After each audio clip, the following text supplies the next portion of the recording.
They extensively logged the whole area, like from Kernell right up to Sutherland and right down to the National Park and so forth. They logged the whole lot. Back in the early days, that's the 1800s, early 1800s. And there was a lot of big timber here.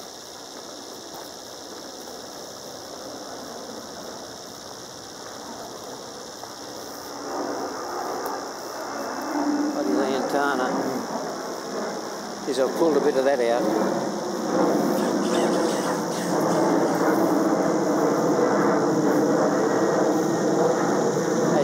Right under the flight path here. So I worked out here for 12 years. The best years of my life was out in the open, up to waist in water and mud and that.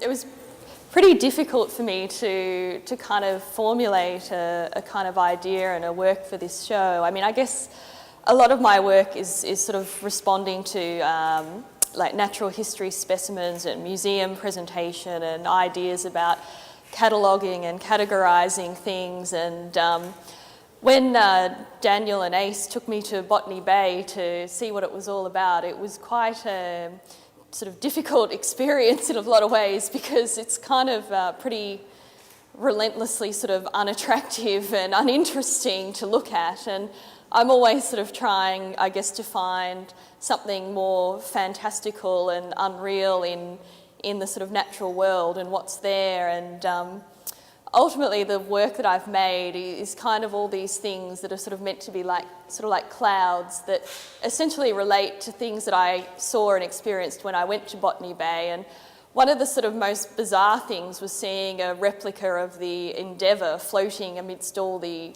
tankers, and it was a very sort of strong and strange image. And the point that you could see the sort of tall ship was also where all the monuments were to Captain Cook and Sir Joseph Banks.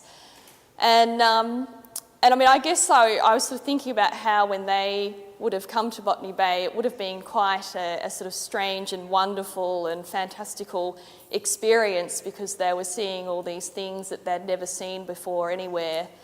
And in a way, it was, for me, it seemed just quite sort of familiar, and it wasn't particularly strange. And it was sort of hard to really pin down what it was, and it seemed just very sort of nebulous and changing and ambiguous, and a lot of opposites, and you know, like the industrial aspect, but then there's the quite beautiful coastline. And a local artist, Peter Sharp, took us out to the sort of past the refineries and just on this really nice sort of track to look out back over the ocean to Cronulla. And yeah, it was just quite difficult for me to make sense of everything, and it seemed like just too short a time, really, and I'd never really thought about it before, and I feel like now at least I will probably think about it forevermore. Weedy sea dragon, which are things that do some of the wildlife that inhabit the bay and may be sort of threatened by the activities that go on there. And of course the Captain Cook hair wig, which is something, you know, an image that is, you know, seen all over the Sutherland Shire and kind of, I guess, haunts the whole of Botany Bay. Yeah, so that's, and the ship, which may be the real Endeavour or the replica Endeavour amongst the oil tankers. God, you made some good points. Well, of course, Captain Cook came to New Zealand just before he came here, so I felt like I had, you know, that I had a direct connection to the moment where he had arrived here, having just come from where I am in New Zealand. And I guess it's been really interesting to see what the other artists have picked up on, and I guess it's made it easier in a sense, because there's so much to have a conversation about, and it's enabled us to actually, without even knowing that what other people are going to pick up on, to focus on one little aspect rather than feeling like, you know, you have to talk about the whole thing, which is something I always want to do, is talk about the whole thing. My real connection was to Joseph Banks, as opposed to Cook. And I was really, I guess, the assumptions that were made at the first arrival, and how one can make assumptions that are so incorrect, and that you don't really know that until some time has passed. So that whole idea of seeing perspective, which really is your own interpretation and not necessarily what is actually present. The other thing that I was really interested in is, at that point of time, was really what was happening in the rest of the world, which was the beginning of the Industrial Revolution and the whole paradigm around that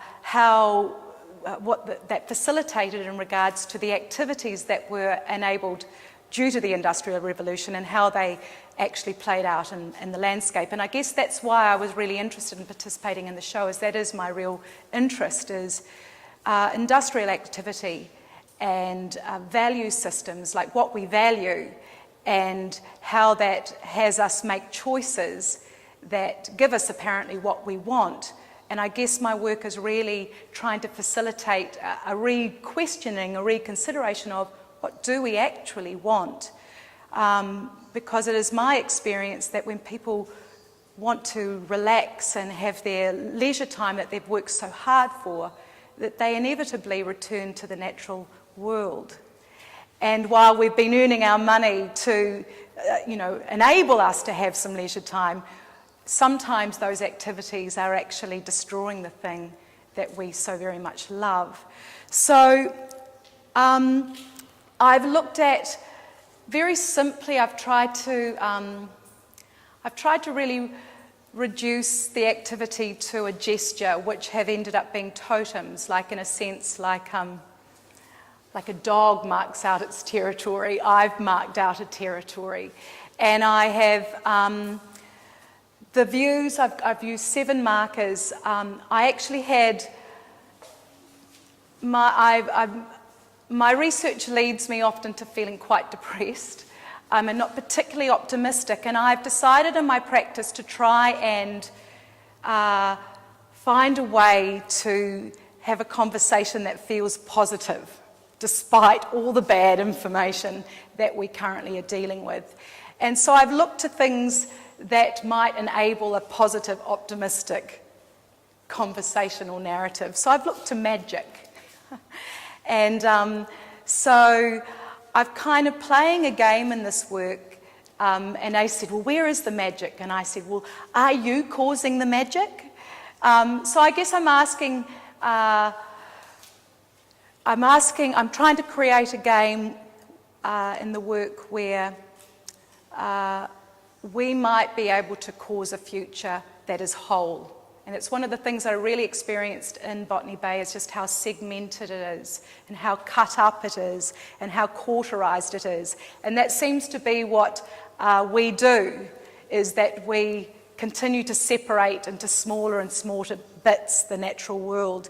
And I'm playing a game where perhaps we can return it to a whole again. And this is what I'm doing in this work. So you have, very simply, the same images of views of where, in fact, the Cook would have been first seen in the boat, on spaces that I perceived to be very full of still, would you call it magic, or a very sensitive energy. And I actually asked permission, as I do, just quietly while I was taking, can I please take this image? And here it is, whole and uninterfered with.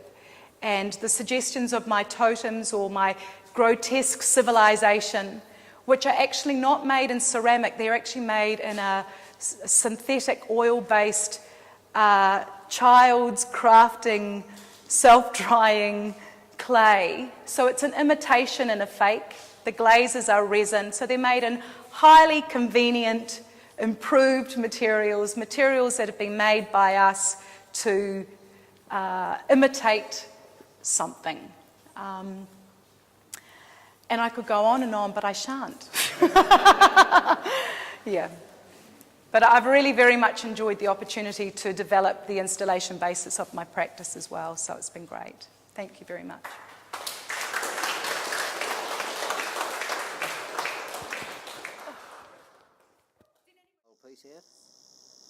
So how long do you think this shed will stand on its own? Oh, it'll collapse in a few years' time. All the timber being eaten out. Yeah.